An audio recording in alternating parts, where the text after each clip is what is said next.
What if healing could mean more than just treating symptoms?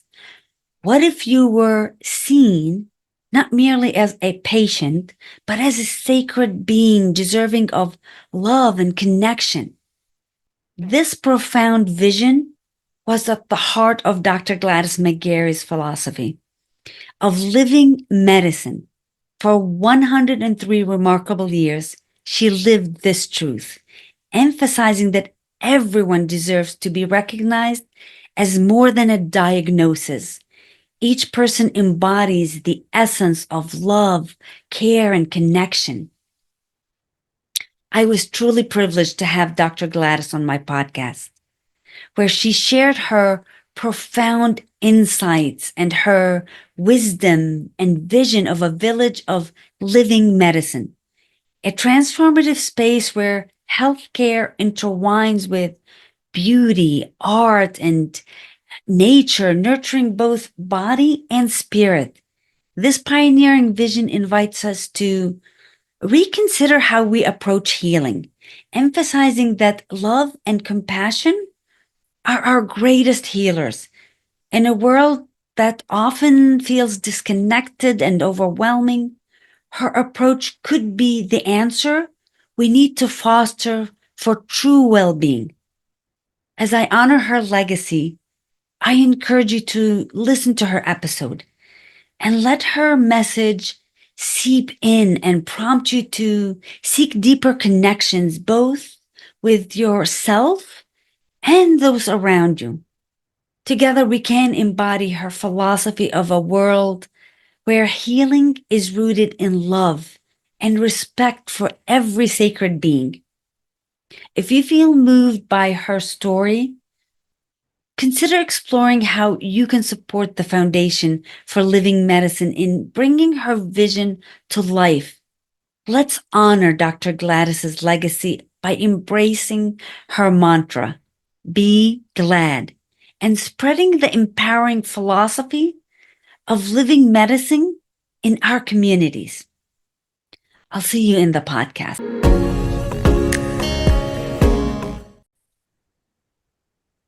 Dr. Gladys, welcome. How are you, my dear? I'm fine, thank you. I am so grateful and honored to have you with me today. Oh, I cannot tell you how much joy I feel because I am getting the chance to actually speak with you. oh. I'm going to start off right off the bat and ask you, what is love, Dr. Gladys, for you? What is what? What is love? Love. Yes. It's the essence of life. It's what's important in life. You can try to squeeze things in here and there, but if it's just a push and a shove without love, it doesn't carry the message that you're trying to get across, which is, I love you. That is nice. Yeah. Dr. Gladys, you've practiced medicine for over 70 years. I guess that adds up, doesn't it? It does add up, and you are termed as the mother of holistic medicine. Mm-hmm. How does that feel to you, and what does that mean to you? What does that mean to me? Yes, being the mother of holistic medicine. Well, now that's a good question. Mm-hmm. Because I'm the mother of 6 wonderful children who I'm very proud of. Nice. And if the work that I did is tucked in with that, then that's really nice. Because that's what I did, but it was my work. And what was it like for you to grow up partly in India and then come to the States? That culture change, what was that like for you? Well, it was a huge step, I tell you. It was Well, like this, my first assembly in the chapel, they started off singing America, the song. And I didn't know that. I started singing God Bless Our Gracious King. And I was singing loud enough that the man who was standing in front of me in the chapel turned around and he's laughing. He says, "My parents are missionaries in Egypt and I did the same thing." Because you see, at that time, India and Egypt were subject to the British Raj. And the king and queen and all, they were the people that were in charge of stuff. So anyway, it was that kind of a shift. And I didn't know any of the movie stars. The movie stars to me were Princess Elizabeth and Princess Margaret, that. And I didn't know the music. I didn't know, well, I just had to learn things bit by bit as I went through, because it was a whole new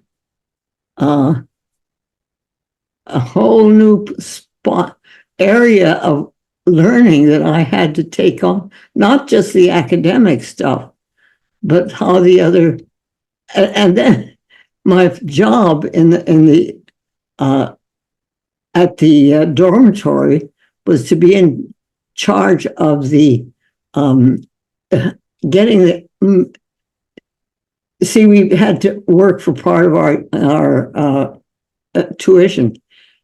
So my job was to get the girls in the dormitory onto the phone. Well, I had never used a phone. I had no idea what to do with that. And I had to plug it in the right place. And then, according to everybody that was talking to me, I had a British accent, which I didn't think I had, but they said I had. So, it was all kinds of little corners that I had to move into. But fortunately, my sister was 2 years older than I, and she was not in the dormitory with me, but she was a senior in college. And so she was there for me all the time. It was amazing.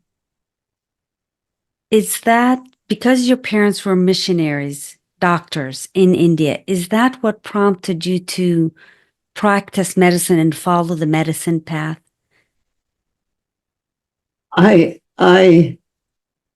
sure it is, but I know that I came into this life knowing this was my job. Mm. When Margaret and my sister and I played with our dolls, she wouldn't let me play with hers because my dolls got sicker and hers didn't. I was always treating this doll had this kind of something or other, and so from the time I was little, I was taking care of my dolls, and so I think a lot of us come into this life in our hearts, knowing what it is that we are going to be doing. And if we allow ourselves to look for that, we can find it, because it's there, it's trying to let us know. Do you know how that felt, or what was that knowing? Because I speak with a lot of young individuals, especially women, and even some that are older, and I still find them struggling to figure out what it is that they're here to do or what their path is. So how did you go, yes, this is what it feels like, this is what I'm here to do? Well, I knew what my parents were here to do. I knew what my sister said she was here to do. She came to be a nurse, and nobody could talk her into going to medical school. She didn't want to be a doctor. She wanted to be a nurse. So she went to Johns Hopkins Nurses Training School, and became a nurse, you know. It's one of the things that was probably very helpful was that my parents watched what we kids were doing in the way of where our energy was going and encouraged that. So when I was helping my mother, I thought that was my job when my dad wasn't around. She encouraged that in the medical tent and so on. That's how come I got to help her take care of an elephant one time. It's a matter of using what comes. It's what my mother always called make do. Mm. You know, there are two things that are interesting. Make do with whatever you have, make do, and 𝙁𝙍𝙀𝙀, which in Hindustani means it doesn't matter. Because there's so much stuff comes at us, which if it's something and like something, somebody says something neat, not nice about you, and you take it in and it lets you hurt yourself, you can let that happen. That's a choice. Or it can come and you can say, it doesn't matter. In Hindustani, it's 𝙁𝙍𝙀𝙀, and you catch it in your hand and you let it drop. Mm. My sister and I didn't understand that until we were in our 90s. We were sitting talking to each other, and we'd say something and we'd do this hand movement. And together on one time we said, why do we do that? And we looked at each other and we said, well, when we do that, what is it we're saying? And we both said in turn, we said, oh, 𝙁𝙍𝙀𝙀, which in Hindustani meant, oh, it doesn't matter. So then we looked at each other again and we said, well, who was it used to say that all the time? And we said, our mother did. So we had learned from our mother that a lot of things that come into our life are things that we can just let go of. If we take it in, it becomes toxic. If we don't even know what they were, what it was. It's gone. It's a 𝙁𝙍𝙀𝙀, it just doesn't matter. Is that how you started to go down the path of holistic medicine? Because obviously you graduated as a medical doctor, and then you started to take on more holistic practices to incorporate them, because you're termed with living medicine. Is that some of the concepts that started you down this path? Absolutely. Because when I was in medical school, the dean of the school didn't think I had the right attitude about what I was supposed to be doing in medicine.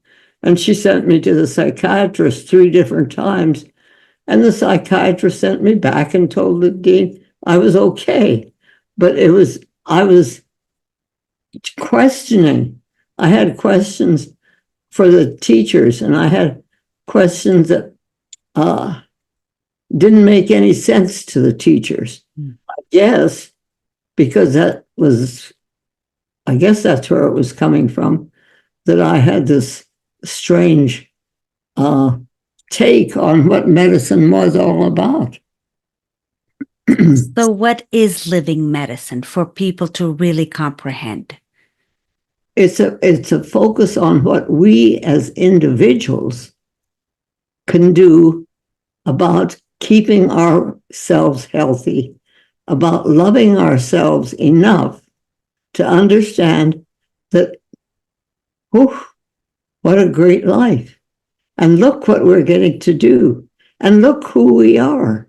And look as we look to who we are and what our job is, we can tuck our other people that we love in around us and understand what it is that they are.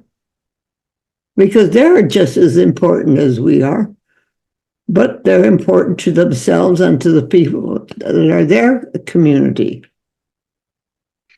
What was the prompt for you to write your book, The Well-Lived Life?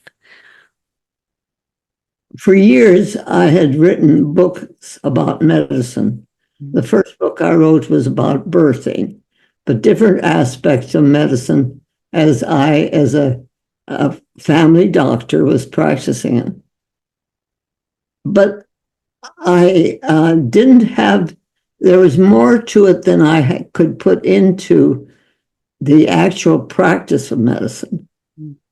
And that's what this book is about.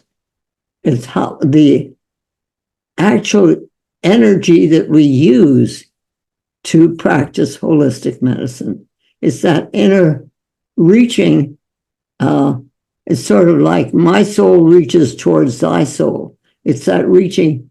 It's like my oldest son he finished his training in orthopedics and came through Phoenix to go down to Del Rio to start his practice in orthopedics.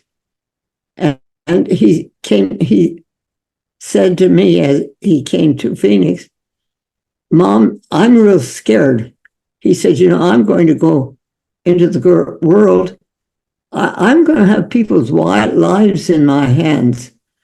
He said, "I don't think I can handle that." And I said, "Well, Carl, let's look at it a little differently. Maybe you're not the one that's supposed to be doing the healing. You're supposed to be doing good orthopedics. That's what you're trying to do. It's like if I have something broken, I don't want a barber fixing it. I want a good orthopedic surgeon who knows what's being done and how it could be fixed to fix it. But that's your job to reach the physician within the patient who really does the healing. In other words, you are doing your work of orthopedic surgery or orthopedic, whatever you're doing, that you're then turning the actual healing of the body over to the physician within that patient who is your colleague. And this is your partner that's going to actually do the healing. So it's not your job to do that healing. It's your job to do what you're trying to do, which is orthopedics. That is incredible insights of how much power we actually own within ourselves, of what is possible for us and we can create. For you, as you practiced medicine, because you did the mind-body connection and spirit, you weren't only working on the medical stuff. What was that for you to get your patients to understand that they do have a physician within them? Well, it's a way of reaching out to the patient with love enough that they can understand what you're doing. It's sort of when you work with your kids or with friends or anything. If you're loving that person that you're working with, they'll understand it in ways that you can, well, all right, let's say this, in ways that are very hard to explain because it's their way of understanding it that's important, not the neighbors or anybody else's way. That's brilliant. Their way of understanding it. You have seen medicine change over all these decades. What do you think is the most important thing that we need to understand as we're going forward? Okay, let me put that, how I was able to put it into context. Mm-hmm. So, and I call it the 5 L's. The first 2 L's are love, and life. And they work together. It's like when we're pregnant. The mother and the baby are one being. What I eat, the baby eats. What I think, the baby thinks. During this process of pregnancy, we're one unit. So that life and love is together. But life takes on its own identity when that baby takes its first breath. When that baby is born and takes his first breath, he claims his life. All right. So the first is life. The second is love. The third is laughter. Mm. And laughter without love is mean. It's cruel. It breaks families apart. It causes wars. It's just very cold. But laughter with love is joy and happiness. It's what holds a family together. It's what attracts you to your tribe, to the people that you love around you. So laughter with love is joy and happiness. The fourth one is labor. Labor without love is, I got to go to work. Too many diapers, that kind of thing. And so you drag yourself through it and you do what you'd have to do, but it's hard work. But labor with love is bliss. It's why you're doing what you're doing. It's why I'm doing what I'm doing. You work 10 times as hard doing the work that you're doing now as you did when, I don't know, but yeah, I think because it works like that with me. When we are doing the thing that we dragged ourselves through to do. And so labor is drudgery without love. And labor, listening is the fifth one. Listening without love is empty sound. It's a clanging gong. You're not going to listen. If my oldest son hadn't listened to me about listening to the physician within the other person, he wouldn't have been able to practice his medicine the way he did. But listening with love is understanding. So when I was able to put my philosophy into these 5 L's, it helped me explain to myself what was going on so that I could explain it to other people.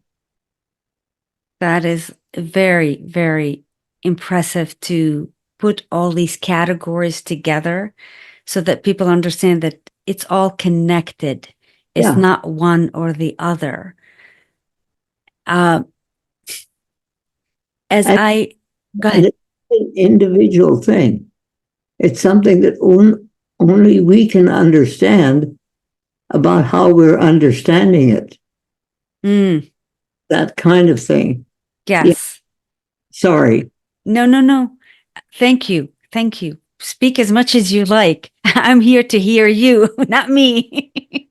Dr. Gladys, because you have lived 103, coming on 104 very soon, you've seen enough things in your life that have altered humanity. What would you love to see if I said, Dr. Gladys, 100 years from now, you're going to get to come and see what's going on back on Earth? What would you like to see? That we had reached back to our true humanity enough that we had claimed who we truly were. It's sort of like, this is not a theology. This is just my thinking. Like when God, whatever God is to each one of us, created the universe. God created the universe and it was perfect. Everything was right where it belonged, in right place, the right thing. It was perfect. And then God created the human being. And he said to us, now, you're the only beings, living beings, on this creation of ours that has free will and choice. So now I give you dominion over this whole creation. And we, in our arrogance, decided, he said, dominance, which meant, oh boy, it's mine. And we took it, and look what we've done to poor Mother Earth and in our environment and so on. But the thing that I'm so excited about right now is that the people I'm talking to and the things that I'm feeling myself is that we're reaching back to our true humanity. We're saying, okay, what is it? You know, how can we do that as a part of having dominion over the universe, not dominance? So it's putting things in context with life and love. That gave me goosebumps because that is the thing that runs through my mind consistently is, where is our humanity? Because I know none of us are going to leave this earth with anything except the deeds that we've done and the way that we have lived and the way that we've treated each other. Yeah. So how do you perceive that we can make an impact on people to begin to live towards that vision, towards better humanity? What is it as we're working with ourselves, because we start with ourselves and with each other, that make us laugh and sing, make us want to dance and do the things that we want? What makes us want to reach for more, you know, not to take in and have, because we want to have it something that we can work with, something that makes our hearts sing.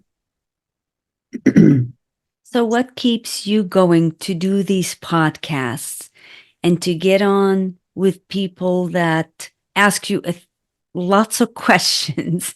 What prompts you to continue to do this? Looking into your face and seeing what you're taking in, seeing how you're understanding what I'm saying. And this connection is a love, learning, listening process that we're rolling up and using. And it's making that life force alive. It's bringing life to the very essence of who you are, so that I can be who I am. Now, you've had the opportunity to travel to multiple countries, lived in India, went to Afghanistan. I don't know what other countries you've been to, but women in the Western world in general are very privileged to all the things that we have available to us and a lot of the conveniences. What would you like women to understand about our responsibility towards each other, towards everybody? And would you even put it as a responsibility? Well, you know, the reason I had a chance to go to Afghanistan is because my second brother, Carl Taylor, had started Future Generations, an organization that his son Dan is still keeping going around the world. They have communities of people who are reaching for a full life and for the things that they really want to work. So that process, my brother decided that, well, he had been trying to understand why the women in Afghanistan had the highest death rate, maternal death rate of any place in the world. But they couldn't get any answer to it because the men wouldn't let them talk to the women. And so then women couldn't talk to the men. I mean, it was that it was impossible to get any information. So I was just ready to retire from my practice of medicine. And he asked me if I would consider coming over to Afghanistan and doing a workshop actually with these Afghani women. And I jumped at it because it was exactly the kind of thing that I needed to further what it was I was going to be doing. And so he had 34 women from 10 different villages come for a week-long workshop into this one. We were living in a large auditorium kind of room, and we were eating together and sleeping together and, just getting to know each other. And I had Shukriya Hassan, wonderful Afghani physician, an MD, who could translate for me. And so these women knew nothing about, after they got pregnant, they knew nothing about what went on in this belly of theirs. Just like, I ate my breakfast and I'm not paying any attention to what's going on in there because it takes care of itself. But if you don't know and you're doing things that are making it not right, you can hurt yourself. So what was happening was that the women actually didn't know what went on. They knew how they got pregnant, but after that, they didn't know anything. So I had a piece of chalk and a piece of a blackboard, and I was able to explain to them their anatomy and what went on and what the menstrual period was all about and all of these things that we as women like to know. I think if I didn't understand my own physiology, I'd be feeling pretty wonky. So I think that's what they and the men didn't know what to do. They were stuck. But the women lapped it up. They understood it.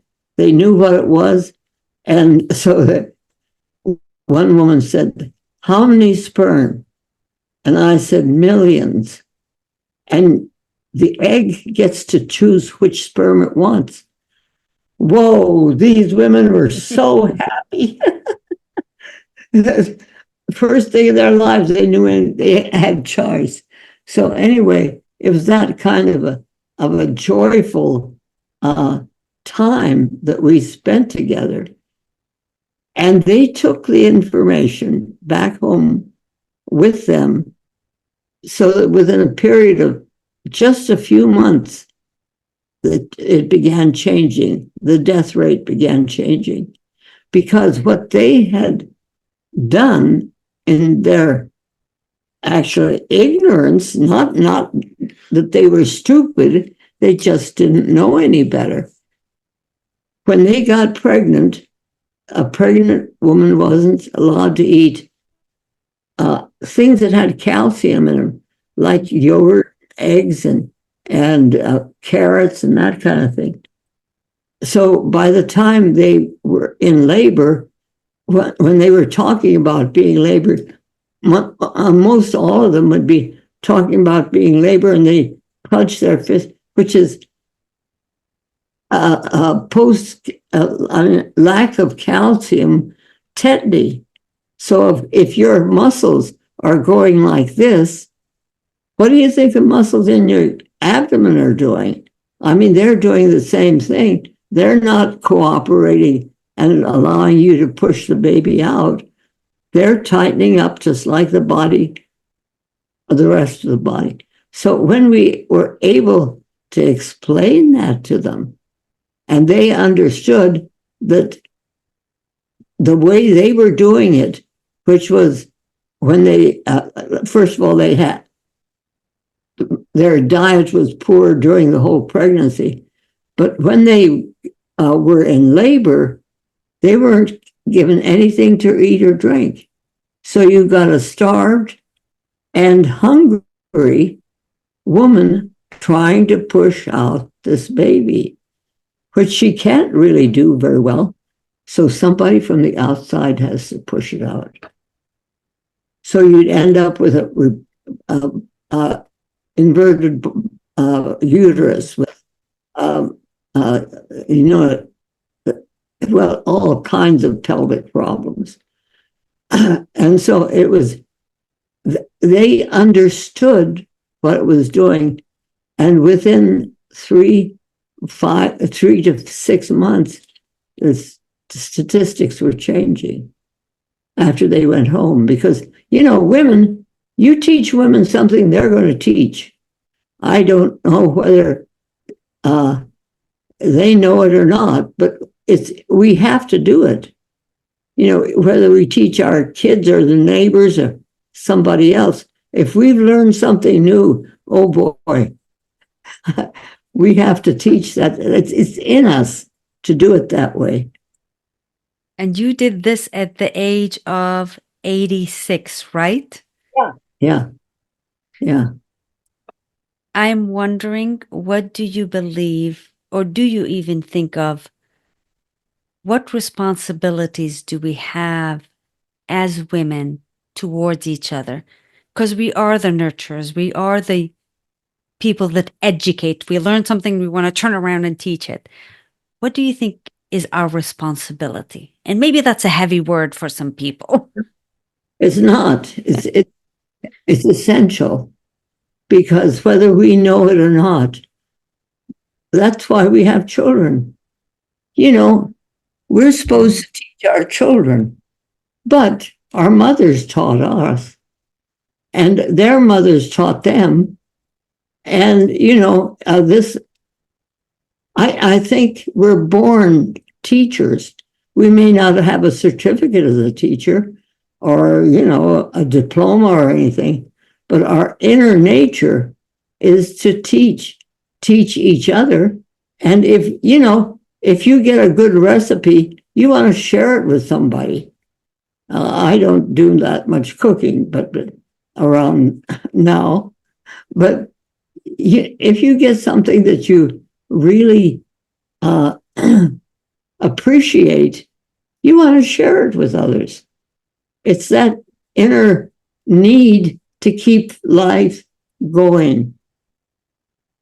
Dr. Gladys, what was it like for you to go through 2 bouts with cancer? Because a lot of people think, oh, she's a physician, she knows all of this. But what was it like for you to experience it, and what was your attitude? Well, the first time I had cancer of the thyroid, and I did all the holistic things that I was teaching people at that time. I was in my 30s, and this was something that I could do. I took a month off from practice of medicine. I did a fast and just a whole protocol of things that I knew I could do, but I was not working at the time. I stayed home, and I was able to take time to meditate and use castor oil packs and do things. and visualize and work with this. It was a nodule on my thyroid, and it disappeared. It went away. So that was the first one. The second one was when I was in my 90s, and I was just plain too busy to take that time off. And I knew that the business of medicine had progressed in ways that were much less which much more in tune with our life force than attacking the very life force in order to get in touch with it. So I was able to work with the radiologist and in the way we were doing it and what we were thinking about, getting directly to the cell and just radiate that, not the way we were doing it when I was in medical school. It was awful. Anyway, it was completely different. So I was able to do a way of conventional medicine working with my ideology and philosophy enough that it worked. So in my mind and in my activities, I created a little suitcase that was my breast here in my mind. Okay. And it was a cute suitcase. I mean, I had all done the way I wanted to. And I told this cancer stuff to go get in that suitcase and let any cancer cells that were any place in my body know that there was going to come a time when they were going to all take a huge picnic. But they needed to come and get in that suitcase first and then go off and have their picnic. So in the months that there were, I don't know how long it was, but in the time that followed that process, until I had the actual lumpectomy and had the thyroid, the cancer lump removed, I was able to visualize what was going on, and the lump was removed.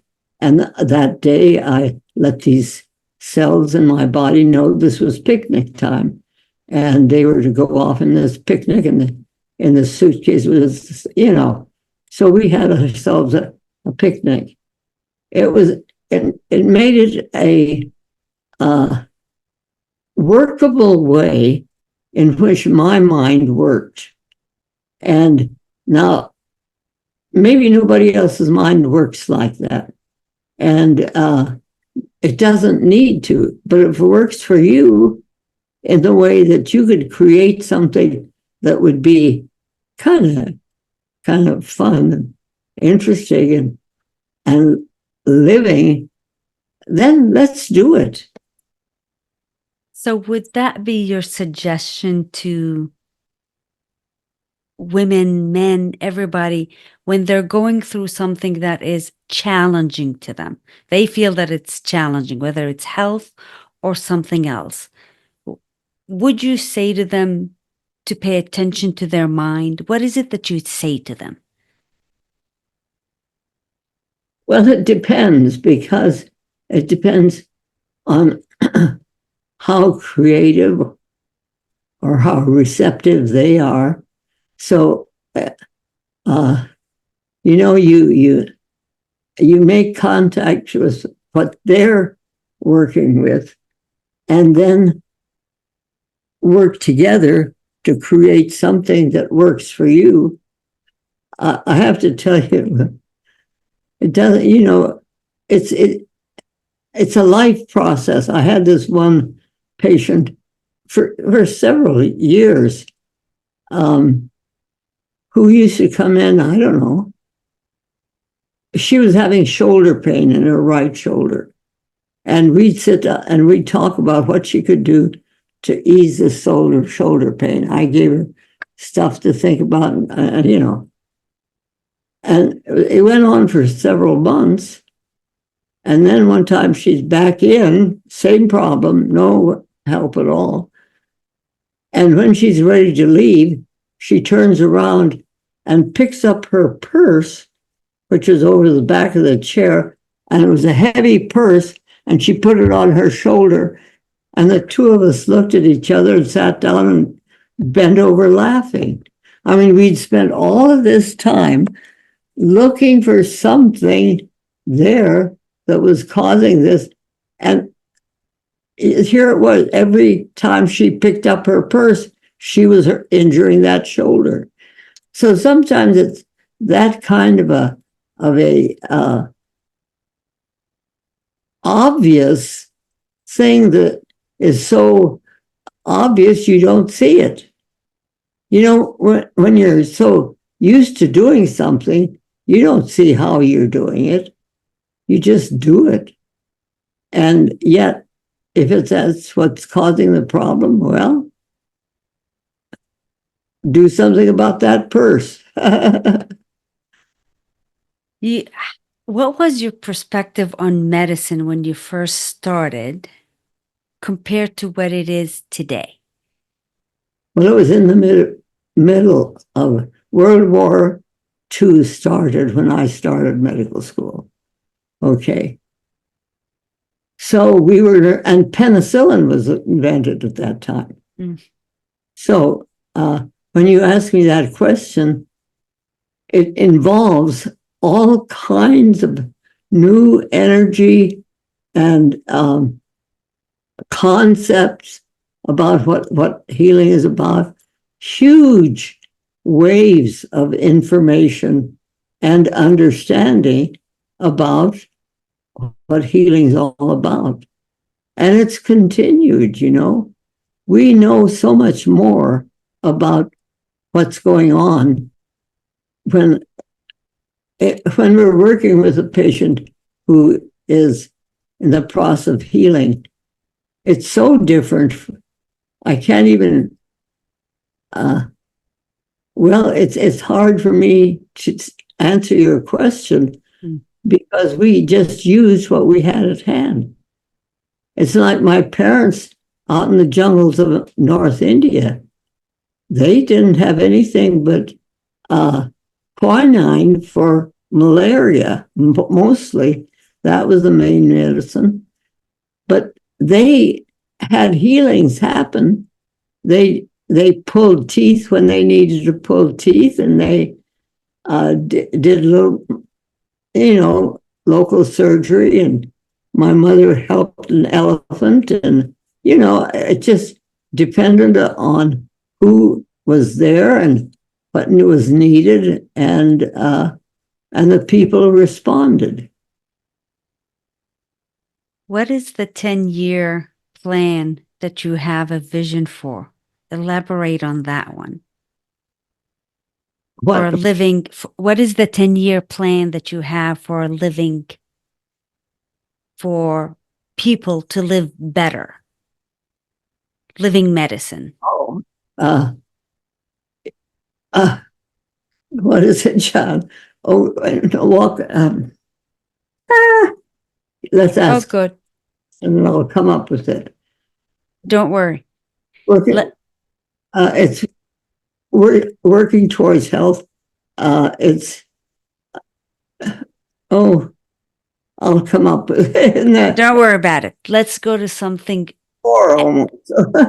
Let's go to something else. Let's talk about you're a mother, grandmother, and great-grandmother.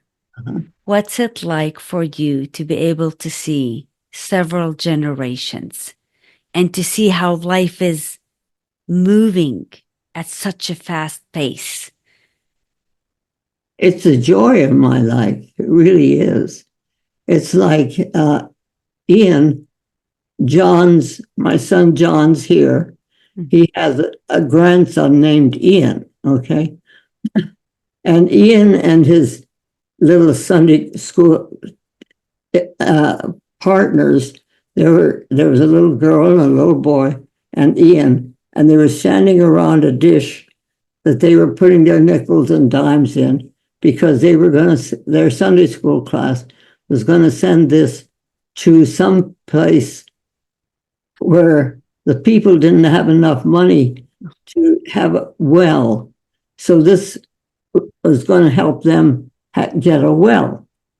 And so they put their money in the little dish, and the little girl says, "Should we pray?" And the little boy standing beside her said, "I don't know. Should we pray?" And Ian stands up tall and he says, "Of course we pray. He's God." He says, "God's all around us. Let us pray." So to me, that yay boy, it just makes me sing to have him know that he is the one that can help the others understand that, yes, of course we can. It's that kind of a family heritage, because my son John here is a retired Presbyterian minister. And when he was 7 years old, he came into the living room and he says to me, "I wish Jesus was here." And I said, "Well, I do too. Why you?" He says, "Because I've got questions." And I said, "Well, maybe I can help you." He said, "But you don't have the answers." And I said, "Well, try me, just try me." So he says, "All right." He says, "How can God be if he never got started?" And I, oh, okay. Well, maybe it's like a circle. It doesn't have a beginning or an end. He says, "I knew you didn't have the answers," and off he goes. But it's being aware of who's asking questions that are really important questions. And my next son, Bob, came in one day and he's jumping around and he says, "I know something, I know something, I know." And I said, "What's that, Bobby?" He says, "If I make a friend, he makes a friend, he'll make a friend, he'll make a friend. It'll go all around the world and come back to me." Of course he's a psychologist. It's that kind of a listening to what a child is saying and then encouraging it, or listening to what your friend is saying and finding the reality in what that person is saying and encouraging it. In other words, it's love and life reaching for each other. Mm. And as we're doing that with each other, it's no matter who we're working with,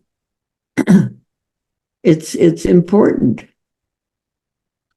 How much fun do you get to have every day? Oh man, I wake up and the sun comes up. And I say this because I said it when the kids were all growing up. "Good morning, Mary Sunshine. What made you rise so soon?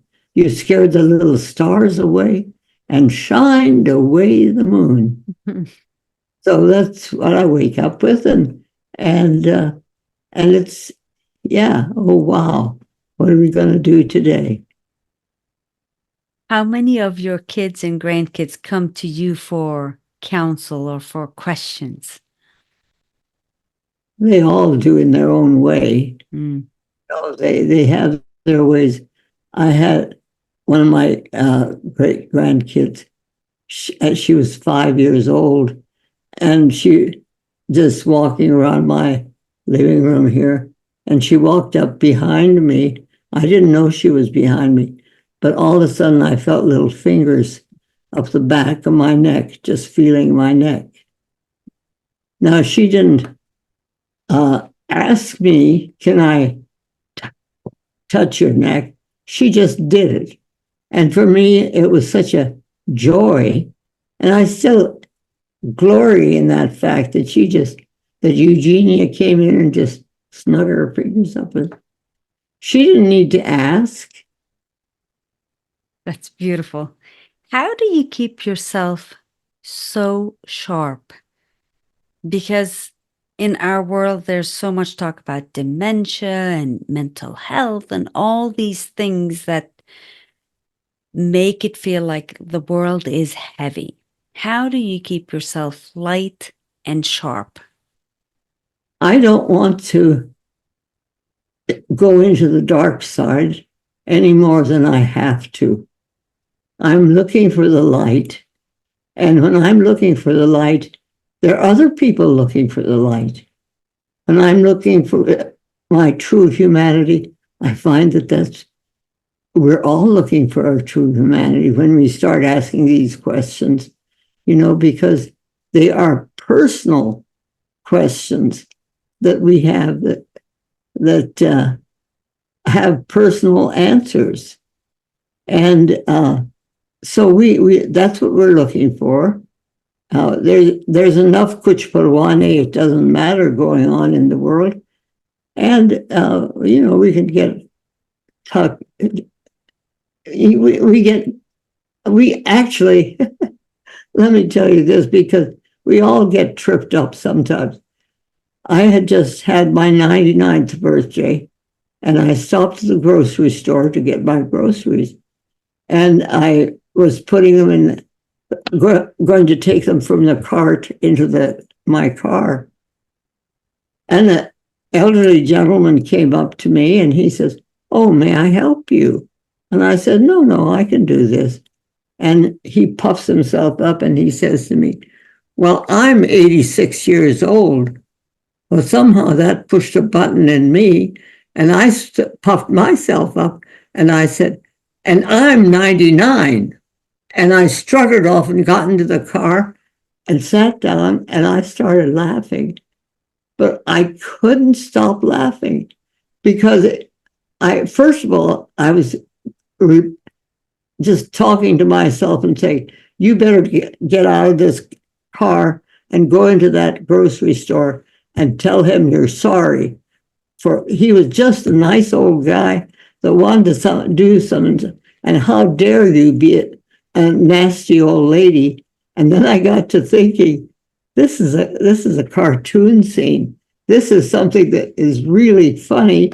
And I started laughing, and I couldn't get my car started. I was laughing so hard. And then I got to thinking, he's going to go home and he's going to say to his wife, "Do you know that I did this nice thing for this lady, and nasty old lady, she turned around and said, and I started laughing, and I sat there and laughed until I could do it, because I knew that he could continue this story if he wished. If he didn't, that's all right. It would die someplace along the line.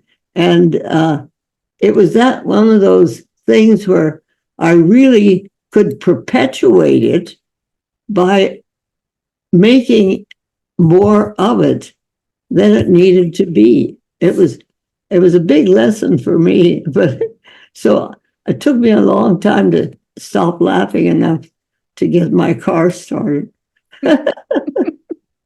So we're always learning, that's for sure. Yeah.